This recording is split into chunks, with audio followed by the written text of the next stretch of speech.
Hello everyone, Vic here with another video. Today we're talking horror sequels that we need, horror sequels we'd love to have, horror sequels that I wish were in production currently. Gonna go through a list of the top 10 that I came up with. Now listen, horror franchises, horror movies are known for their sequels. Sometimes you get horror sequels you didn't ask for. Sometimes they keep doing horror sequels to a dead series, thinking about Wrong Turn, Jeepers Creepers, you keep pumping out sequels. Children of the Corn, these sequels don't make sense, they get worse with every movie.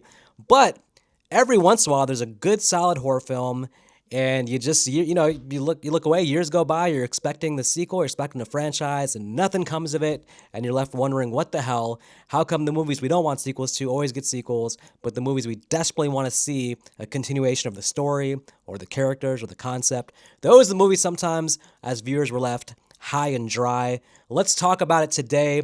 Number 10 on my list is Serial Mom. Now, this one is tricky because Serial Mom, such a good solid standalone horror film.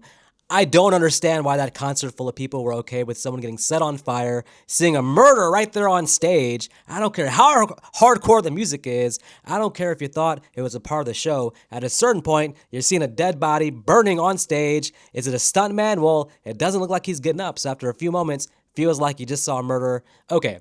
Weird concert people aside, Serial Mom is a classic horror film. Kathleen Turner is amazing as Serial Mom. You got great supporting performances by a young Matthew Lillard, Ricky Lake. So the question is, how do you do a sequel to Serial Mom without Kathleen Turner? Well, I don't want to do it without her. I want her to be in the movie as the grandmother. I want to focus on either Matthew Lillard. Well, let's go ahead and say, because Ricky Lake probably has quit acting, but let's say Matthew Lillard has a family and his mom has, in her older age, has decided to come stay with the family. He doesn't want to put her in a home, so she's going to not rent out a room, she's going to stay in a room upstairs with the rest of the family. He has two, let's say, high school teen kids now. And so we have Kathleen Turner renting a room with them, ingratiate themselves being the best grandmother ever to the grandkids. But then some neighbor, someone in the community, gets on her nerves and the old tendencies come back. Maybe the grandkids don't know that Serial Mom was locked away for a couple years in prison or whatever the case may be. The key thing is, with this sequel, we're going to call it Serial Grandma.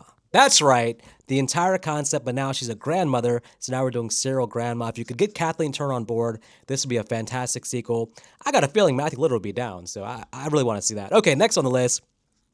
This is going to sound stupid because I just named it as a franchise that has too many sequels that we didn't want, but I'm talking about Jeepers Creepers. Why do I want another Jeepers Creepers sequel after the Travis Sham mockery that was Jeepers Creepers Part 3 and Part 4 I haven't even watched. I refused to watch it because 3 was so bad that it soured me on the entire franchise. I'm not even going to watch Jeepers Creepers Part 4, but would I watch a Part 5? Do I want a Part 5? Yes, for one very specific reason, because the only good thing about, I want to say, Part 3 was a tease at the end, the return of the character Trish. Trish in the original Jeepers Creepers is one of the most underrated, one of the best final girls that I can recall.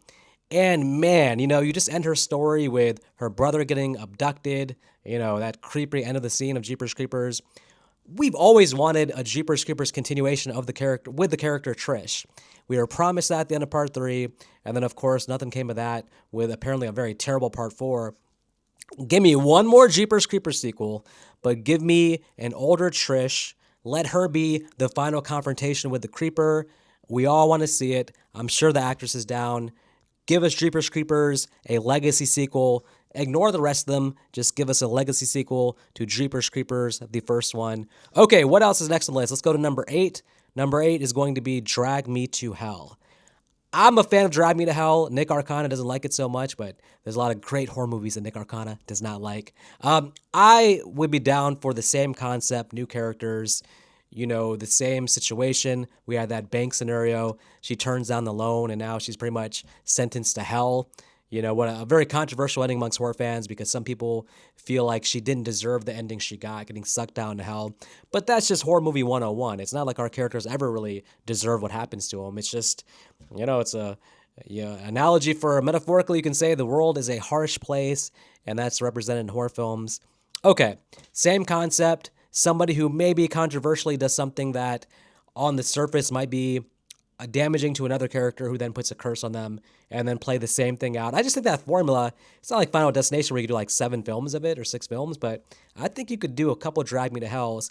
And to be honest, Justin Long is such a horror king at this point. I mean, he's been in so many horror films. You throw Justin Long's character back in there as the guy to inform our new character, get some information on the new character. Or if you want to get really sequel crazy, just have the new movie follow Justin Long's character as he tries to find a way to get revenge on the spirits that took his girlfriend, or maybe he's being targeted now. Justin Long in a Drag Me to Hell sequel would be fantastic. All right, let's go now to number 7. And this one is borderline horror, not really horror, but I've always wanted a sequel to the movie Chronicle from 2012. Chronicle is like Blair Witch Project, but the found footage version of that. It has a young Michael B. Jordan, Dane Lehan, I think his name is. I'm probably butchering his name, but the concept of Chronicle was fantastic, and I heard years ago that there was a sequel in the making. They had written a script, but that I guess the director or the writer got in hot water and has kind of been blackballed by Hollywood. But if you could find a way to do a Chronicle sequel with a bigger budget and you find a way to bring back Michael B. Jordan, I want him coming right out of that grave, the character Steve, because I thought he should have been the main character in the first one. That was my only complaint about Chronicle. I thought that the final battle should have been Steve, played by Michael B. Jordan, versus Danehan, again, getting his name wrong. So if you can find a way to bring Michael B. Jordan back, you don't have to do the found footage format in the sequel. If you want to, you can, but give it a bigger budget. I think there's a lot of potential with the Chronicle franchise. All right, let's move on to, let's see, 10, 9, 8, 7. We're on to number 6. The Thing from 1982. Now, this may seem sacrilegious. The Thing, of course, the John Carpenter classic, originally panned by critics, originally bombed at the box office. Over the course of the last 35 years, has become one of the most respected and loved horror films in the entire horror genre. We did get a prequel in 2011, Mary Beth Elizabeth Winstead. Again, probably saying that wrong, but pretty good. Actually, not bad. If you go in the Thing prequel with an open mind and just don't compare it to the original, it's a solid standalone film on its own. But that story is begging for a continuation. Continuation from 1982. Man, I don't know, man. If you can get either Kurt Russell or if you can get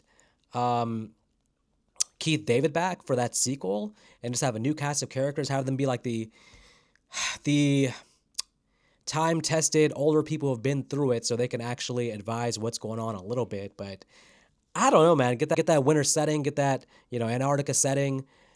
I would love to see an actual continuation of The Thing from 1982. And man, I don't know. I mean, obviously, I don't know if John Carpenter is now directing more, but if you can get him back to direct, that'd be amazing. But even if it's a new director, I think the key thing is to get either Keith David or Kurt Russell to reprise their character. Now, the only problem with them coming back is that does sort of ruin the amazing, ambiguous ending of the original, which is who is the thing between Childs and McGrady. So bringing one of them back may actually kill that. But you can bring them both back or bring neither of them back, and then you don't spoil the ending of The Thing. I would love to see it. Someone put that into production. Don't remake it. Don't give us a prequel. Give us a damn sequel to The Thing. And as we go to number 5, speaking of John Carpenter, They Live. They Live has been crying out for a sequel or a continuation for years. That's a 90-minute movie, that They Live, that's packing so much conceptually into 90 minutes. There's so much story to explore. There's so much world building there in that movie. I mean, you could do a damn 10-episode, TV show of They Live. I'm surprised even at least something like that hasn't been put out there, but if nothing else, a movie. Now, of course, in this case, it's not a problem that, Roddy Piper has passed away because he died in They Live, and obviously Keith David died as well, so you do have to do new characters. But man, that concept is dying to be explored further, to be opened up a little bit. And maybe a movie, maybe a TV show, but someone needs to take the They Live IP and realize that it has a huge following online, a huge following bigger than any box office or video sales or DVD sales. That movie is in the pop culture zeitgeist even now with its political messages and its one-liners, and we got to get something going with They Live. All right, let's go to number 4. This one's going to sound extremely silly because probably you're thinking there's no way this belongs on the list. And by the way, this list is not in any particular order. It's not counting down to the most desired sequel. This is just 10 movies that came to mind.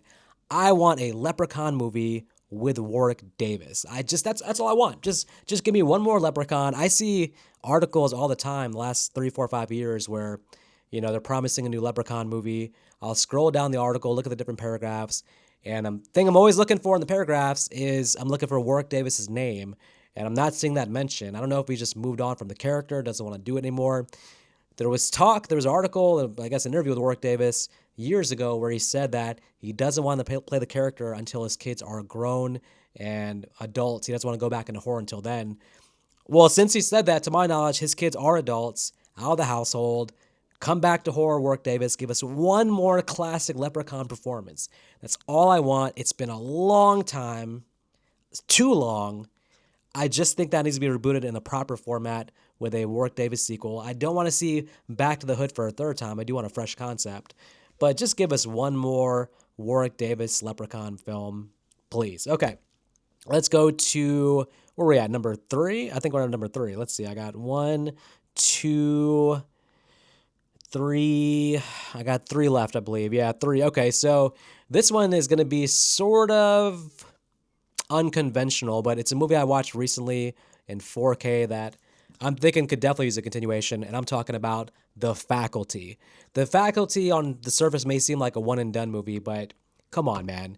Whatever those aliens were, you're telling me that at a certain point they're not sending more aliens to a small town to try the same thing again? You're telling me like the robots get set back in time in Terminator and we don't get a Terminator 2 or Terminator 3? Of course they're going to try again. They're going to be like, okay, well, our plan was thwarted, but let's try again with more knowledge to, make sure the same thing doesn't happen again, that we can actually be successful this time. I really think, again, that you're going to have, in that universe, aliens come again to a small town and start that same process of infecting everybody, slowly converting the humans, with the idea of then expanding to the rest of the world. And because the way The Faculty was at the end, you kind of restored all the characters back to pretty much all of them were still alive. So you could bring back Elijah Wood, you could bring back Josh Hartnett, Jordana Brewster, you could bring the whole gang back together. If you want them to be some of them in that same town, and they're, maybe one of them actually works as a teacher in the school, maybe, Josh Hartnett's a local mechanic, whatever it is, Zeke is there. You can bring back those characters because they all survived the original Faculty. Try to get Robert Rodriguez to write a new script, get him to direct, but there's more potential with The Faculty because I don't believe those aliens aren't going to try again. And man, you keep that feel of the first one, but now as adults, if you want to have a new cast of teens, I'm down with that too, but we need more Faculty. That first one is a classic. If you haven't seen that, after this video, watch The Faculty. Okay, let's move on to Killer Klowns from Outer Space. I know they have a video game coming out, or maybe the video game already came out, but why hasn't there been a sequel to Killer Klowns from Outer Space? Universally praised, universally loved, one of the best B cult classics of all time. I've never met somebody I've met one person who was skeptical about Killer Klowns. If you want to go back and watch our Killer Klowns from Outer Space podcast, that's in the archives, a very fun video.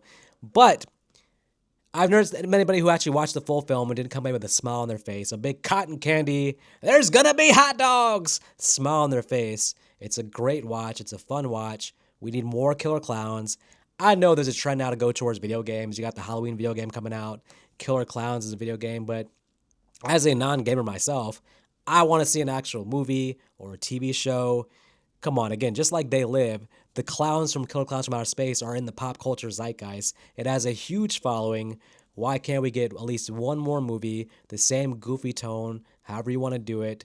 Give us more Killer Klowns from Outer Space. Okay, let's move on, getting to the nitty-gritty. Oh, I think I only got one left here. Okay, so the final movie I want to talk about is Better Watch Out. Now, this is a sort of Christmas movie. If you haven't seen it, it's very similar to the movie The Babysitter. It's the girl babysitting the kid, but there's sort of a twist here.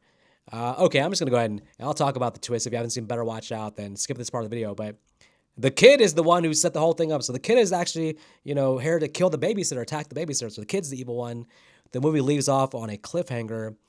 And, the cliffhanger at the end of the movie is kind of like one where a sequel would have made sense to pick up right where the last one left off. But it's been so many years now that it was a kid actor. So now he's an adult. The girl's older. So it's tricky because you can't really do a continuation from where the last left off without recasting. But you could do something where these characters come together again like 10 years later and there's another confrontation. But man, I'm a big fan of Better Watch Out. I would wait on that to watch it if you haven't seen it. Wait till around Christmas time because it's actually kind of a Christmas movie. And yeah, I just think there should be a sequel to that as well. Let's see. Do I have any runner-ups? Some of the things that come to mind. I was gonna put Fright Night on the list. I would like to see a Fright Night Part 3. But when I think about why I want a sequel so much to Fright Night 3, it's because I want to see those specific actors and characters again. Roddy McDowell and the guy who played Charlie. I want to see them pairing up again. And because the actors passed away, it's no longer possible. So I don't necessarily care about a Fright Night 3 with new actors. I'd also want to see, you know, Jerry Dandridge back. I want to see the actors from Part 1 return for Fright Night 3, but for a legacy sequel. But I don't think it works without the specific actors. What else is there? Well, you got the predictable stuff. Nightmare on Elm Street. We'd love to see a sequel of that. I don't know how you do it without Robert Englund. That's going to be one of those things where the world collectively has to figure out. In the horror genre, horror fans, everybody has to figure out collectively: are we going to accept a new Freddy Krueger, or do we just leave it alone? Does it is it hair and gone with Robert Englund, or is it something that we want to see recast? It's controversial. Nobody really has come up with an idea for a new thing ever since the 2010 one, but that's the idea. Do we want to leave Nightmare on Elm Street as it is and just celebrate how amazing that series is, or do we want to move on without Robert Englund? And that one, I mean, I'm surprised there's not a damn video game for that, or some animated thing where you can still use Robert Englund's voice. Use his voice. Maybe he can't do the stunts anymore, but I'm sure his voice can still do Freddy, so that would be fantastic. What else? What else? What else? I would like a proper Joyride sequel. I know there's sequels to Joyride, but I feel like they all kind of went low rent. So I'd love to see a Joyride sequel that brought back the original Rusty Kane. Maybe bring back Steve Zahn, Leela Zobeski. Just something that feels more like a proper continuation of Part 1. It might be tough without Paul Walker, but I'd be super down for that. Man, does anything else stand out that I'd love to want to see a sequel for? A proper Sleepaway Camp sequel? Can we get the actors from Sleepaway Camp 2 and Sleepaway Camp 3 back for a proper Sleepaway Camp Part 4? Angela, much older now, maybe, has kids, something maybe where she, visits a camp and starts killing people. Just something maybe simplistic, doesn't have to be over the top. So, anyways, these are some sequel ideas that come to mind for me. This probably could be like 5 or 6 different videos because a lot of things are going to come to mind. But what are some horror sequels that you want to see? What are your ideas? Let me know in the comments. Hit the like button, hit the thumbs up. Please hit subscribe as we're moving forward. October is going to be all Halloween videos, so Halloween fans, get ready to deep dive back on the series, at least for a full month. November, December, I'm planning a deep dive into the entire Nightmare on Elm Street series. There's going to be a lot of Elm Street as I'm awaiting the end of September. My Nightmare on Elm Street 4K box set finally will be coming, so that'll be coming very soon. But yeah, let's talk about horror sequels that you love to see. And until next time, you guys take care.